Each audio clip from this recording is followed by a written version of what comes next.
My list usually consists of 45 minutes, but I also do 30 minutes of stretching, and then I do extra stretching at night. So it depends on what you need. When you do stretching, like, are you doing static stretching or are you doing like movement-based stretching? So there's always different things that come out. Static stretching is bad, dynamic's better. There's always going to be different things that come out. And for me, I believe that whatever works for that person works for that person. They should do whatever works for them.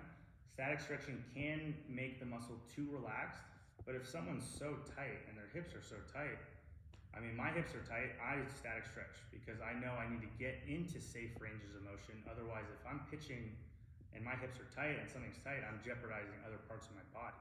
So static stretching, there's nothing wrong with static stretching, but I think you have to think of it as, you have to imagine like we're Laffy Taffy candy, right? If you put it in the freezer and you bring it out of the freezer and you pull it, what's gonna happen? It's gonna snap. But if you put it in the microwave or you warm it up, what's gonna happen? It's gonna be stretch. It's not gonna break right away. So you have to make sure before you do that static stretching, you're getting blood flow. So that's why I always say roll out, get blood flow, do a little dynamic warm up, do your workout, static stretch after. That way your body's already warm.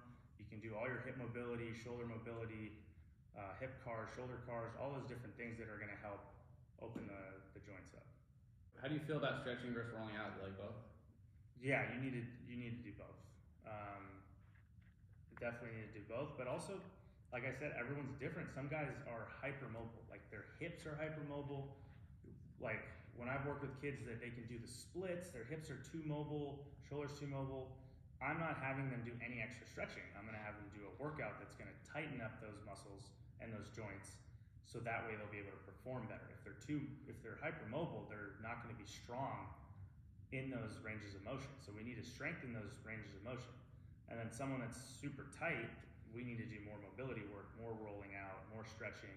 And then when they do gain that new range of motion, we have to make sure they're strong in that range of motion. So that's where resistance stretching comes into play. And I do a lot of that stuff at night, so that way I can recover well for the next day. What yoga does, you gain new ranges of motion, but you're not always strong throughout those ranges of motion. So when you do resistance stretching added to it, you'll be strong.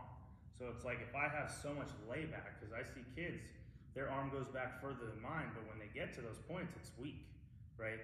You'll push them and they're shaking, right? They're in certain movements, maybe they're flexible here, but they're like shaking here. So we want to be able to be strong throughout every movement in every joint, right? So that's going to be key.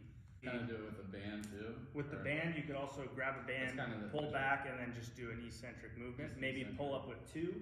I like to have my J band, and I'll pull up with two, get to this point, and do a 8-second drop. Pull up with two, eccentric movement, 8-second drop.